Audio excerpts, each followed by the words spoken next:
At present, he is the President and Chief Human Resources and Organizational Development Consultant from Confluent Management Incorporated.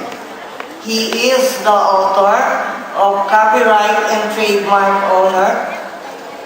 the author of 8 streams of Confluent Learning to Personal Effectiveness. Ladies and gentlemen, Mr. Edgar Chubicio.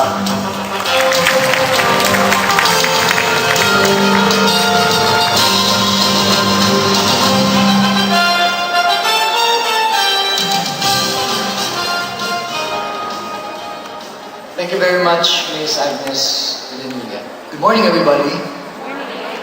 I didn't hear you. Good morning. Good morning. All right, that's better. Yes, good morning, Dr. Laila Lorento and officers of PAMET. And then, of course, our members of PAMET, the other guests and maybe other resource persons for you this morning. I am here to present to you a topic which probably seemingly is not very much related to medical technology, but it has already become something that is very important in our lives, both as a person and as a professional, as a medical technologist or a medical practitioner in the field of medical technology. Its title is Building Self-Confidence, Exuding and Sparkling Self-Expression, and Making Great Relationships with the Principles of Confluent Learning. And I will actually show this to you by certain methodologies that, well, do you love watching movies in the first place? Okay, because one of the methodologies that I use is a multimedia presentation where you will have to be looking at or reviewing some of the films that I have seen and that I have really valued because of the learning value that it gave me and it gave some of the audiences that I've already handled in the past. So I wish that you will enjoy this presentation as I present to you some of the major things in order for us to build that self-confidence, exude that sparkling self-expression, and make great relationships. So I'd like to start off now by sharing with you that in the midst or in the realm of personal and professional development, be it in our personal life or professional development, or maybe in business, in sports, in arts, or in the field of medical science, just like where you belong, people struggle to achieve power. Don't you think so? You all try to struggle for power, and they manifest in many different ways. And some of the ways that this kind of struggle gives is simply to have the gratification of having influence over other people, situations, and environment in general. You will notice that in many different ways, like sounding smart, showing flashy stats, or even subtle arrogance. Just like in a scene in the movie that I saw some time ago, The Devil Wears Prada, where you would actually just refresh your mind if you happen to see this particular movie. Andrea, Runway is a fashion magazine, so an interest in fashion is crucial. What makes you think I'm not interested in fashion? Oh my God. No, no, no! What's wrong?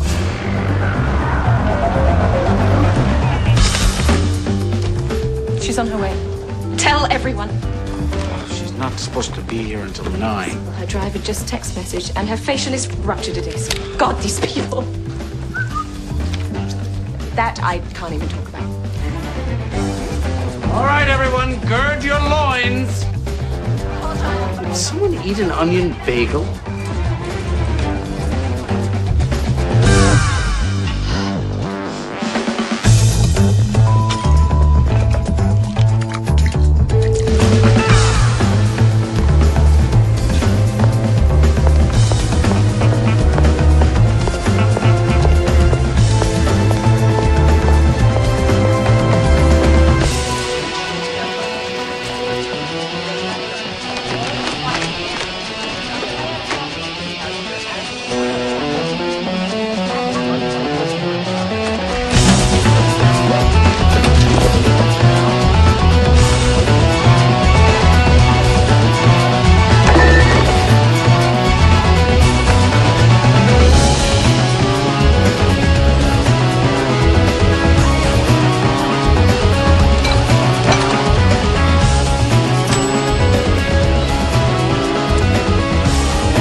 it so difficult to confirm an appointment? No, I'm so sorry, Miranda. I actually did confirm last Details of night. your incompetence do not interest me. Tell Simone I'm not going to prove that girl that she sent me for the Brazilian layout.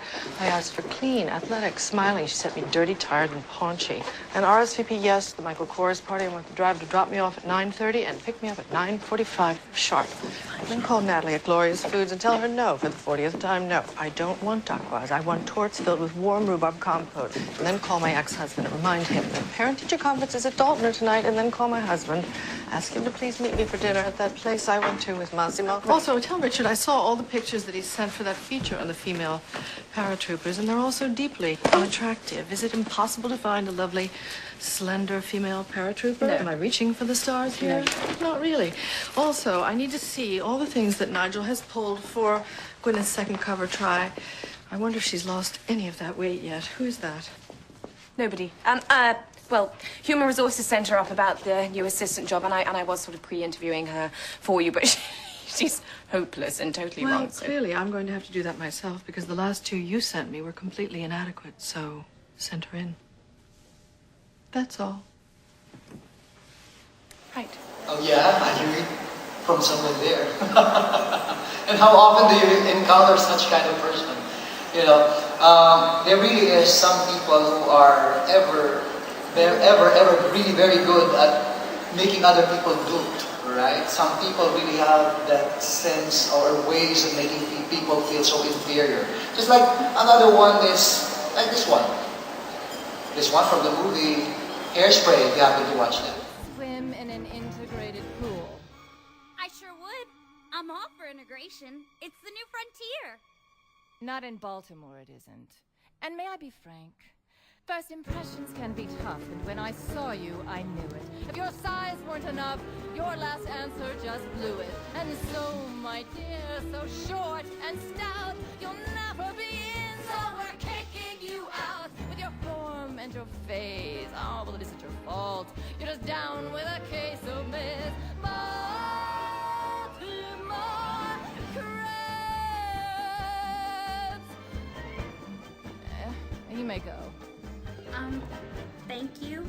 Way of rejecting other people and at the same time making you feel humiliated. Let's go back to Devil Wears Girls' Prada. recital was absolutely wonderful. They played Rachmaninoff. Everyone loved it. Everyone except me, because sadly I was not there. Miranda, I'm so sorry. Do you know why I hired you? I always hire the same girl. Stylish, slender, of course. Worships the magazine, but so often they turn out to be, I don't know, disappointing and stupid. So you, with that impressive resume and the big speech about your so-called work ethic, I thought you would be different. I said to myself, go ahead. Take a chance. Hire the smart fat girl. I had hope. My God, I live on it. Anyway, you ended up disappointing me more than any of the other silly girls. I really did everything I could think of. That's all. In a business organization setting, but I happen to encounter or come across some of my closest friends in the medical field, and I was so surprised that there are really some people who could be as, you know, someone like Miranda, the character being portrayed by Miss Meryl Streep.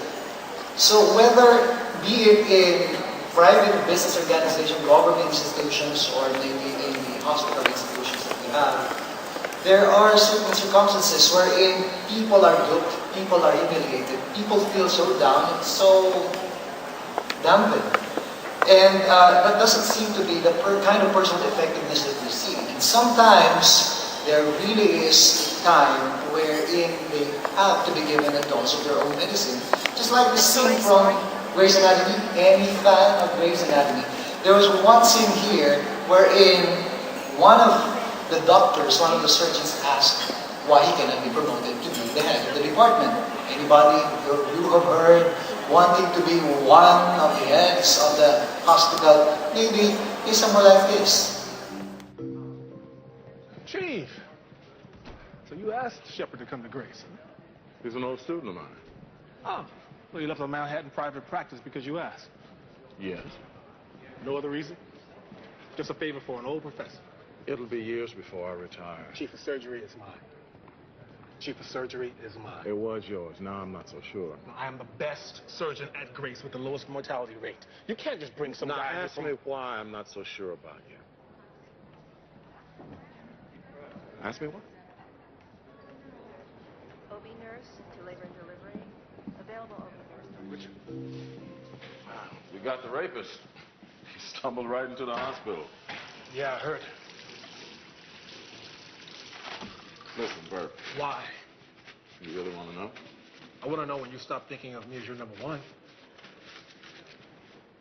Richard, I do more in this hospital than any other surgeon You do have. only exactly as much as is necessary. You never take an extra step. You never give an extra minute. You're comfortable and arrogant, and it doesn't impress me. You want to be chief? Earn it.